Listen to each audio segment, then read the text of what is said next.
Finally, there's also a way to composite certain kinds of elements without using a mat at all. So far, the goal has been to isolate an element, so we see either that element or the background.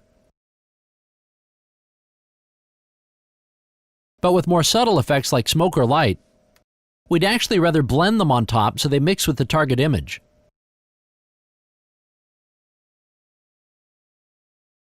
If we tried to luma key it, there'd be too much of a clear threshold where the background stops and the foreground starts, which doesn't look as good. The first option is, of course, to add one plate to another, which is the same as a double exposure. The problem is that simply adding elements almost always results in overexposure. Because adding, for example, 75% white to 50% white produces 125% white, which is too much. So instead, people use a method called screen, which is a favorite in VFX production. It works by multiplying negative versions of the images together. And while that can seem hard to understand, the end result is an image that's never darker and never overexposes either. Screening is used all the time. In the dinosaur scene, you see some smoke around the dinosaur's feet. This is a 3D particle element which is just white on black. It doesn't have a matte, but when we screen it on top, it just sort of blends.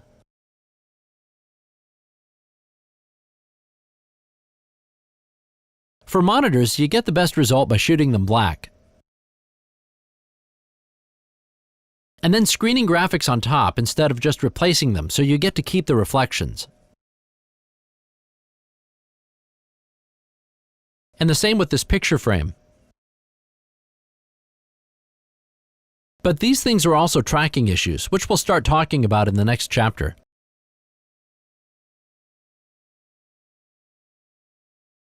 So if an element needs to be semi-transparent in the final composite, people often prefer to shoot them on a black background because keying would make the edges too solid.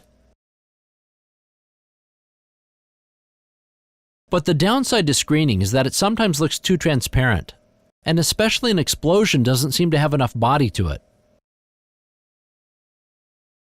The solution is to first use a luma keyer to get a brightness matte of the explosion, and then use that matte to darken the background around the center of the explosion.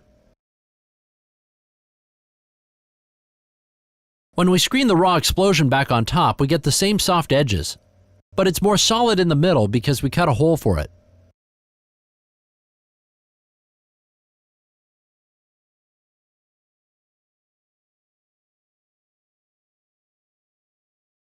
But all that being said, keyers are so good these days that if you have a really good green screen,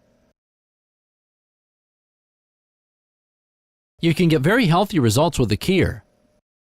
And we'd probably prefer to shoot all but very thin elements on a green screen.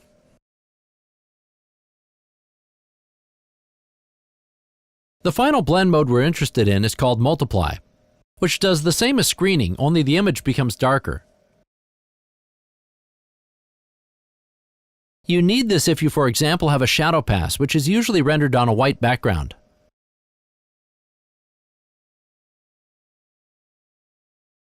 To get the shadow into the target shot, we multiply it.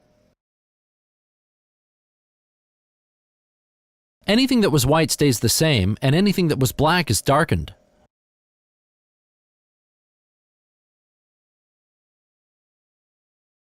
There are many other blend modes, but truth be told, even most compositors don't know what they do.